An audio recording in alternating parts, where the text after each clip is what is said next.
اسلامی لشکر رات کے وقت وادی حنین پہنچا۔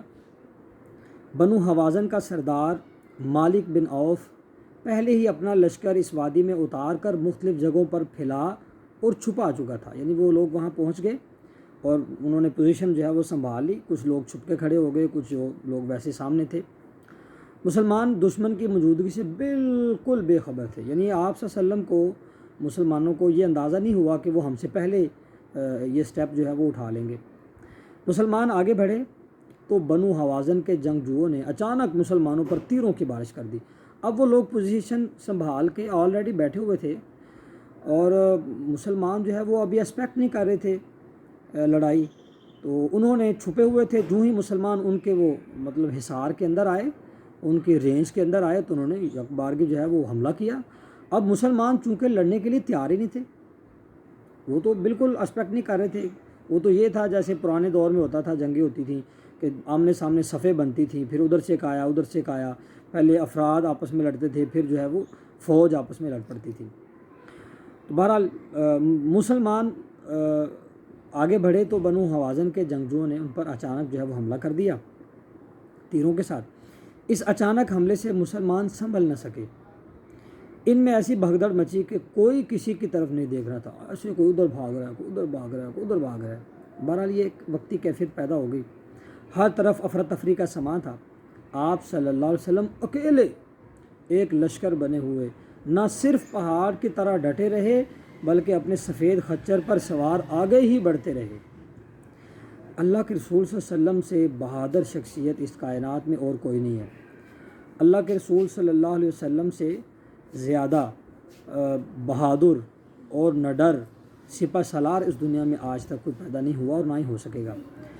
اللہ کے رسول صلی اللہ علیہ وسلم کو اللہ تعالیٰ نے بیک وقت تمام صلاحیتوں سے نوازا تھا۔ ظاہر ہے آپ صلی اللہ علیہ وسلم جو ہے وہ اللہ تعالیٰ کے بڑے خاص امام الانبیاء ہیں، اور دیکھیں انسانوں کے تو سردار ہیں ہی ہیں، باقی سارے جہان کے سردار ہیں۔ جانور بھی آپ صلی اللہ علیہ وسلم کی گواہی دے رہے ہیں شہادت کی، کیا ہرن ہو، کیا اونٹ ہو، کیا چڑیا ہو، سارے آپ صلی اللہ علیہ وسلم کی رسالت کی گواہی دے رہے ہیں۔ سبحان اللہ، کیا بات ہے۔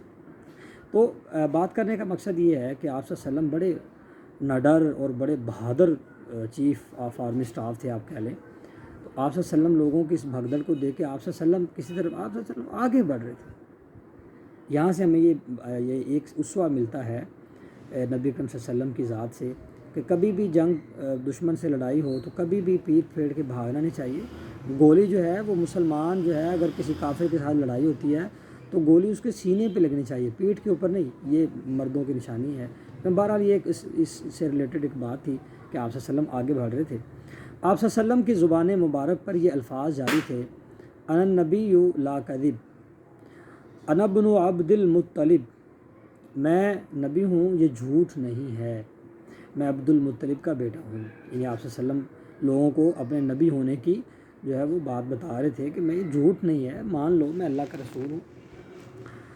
اسی حالت میں آپ صلی اللہ علیہ وسلم نے داہنی طرف دیکھ کر بلند آواز میں پکارا کہ یا معاشر الانصار، اے انصار۔ فوراً آواز آئی کہ ہم حاضر ہیں یا رسول اللہ۔ پھر بائیں طرف رخ کر کے فرمایا اے مہاجرین، فوراً آواز آئی کہ ہم حاضر ہیں یا رسول اللہ صلی اللہ علیہ وسلم۔ اس کے بعد آپ صلی اللہ علیہ وسلم نے اپنے چچا حضرت عباس رضی اللہ تعالیٰ عنہ کو حکم دیا کہ وہ صحابہ کو بلائیں، چونکہ وہ ایک بھگدڑ مچ گئی نا، افراتفری پھیل گئی۔ حضرت عباس کی آواز بہت بلند تھی۔ حضرت عباس نے آواز دی بیت رضوان والو کہاں ہو؟ اور یہ بیت رضوان کیا ہے؟ یہ وہ لوگ ہیں جنہوں نے صلح حدیبیہ کے موقع پر حضرت عثمان کی وہ جو افواہ پھیلی تھی ان کی شہادت کی، اس کے بدلے میں نبی اکرم صلی اللہ علیہ وسلم کے ہاتھ کے اوپر بیعت کی تھی۔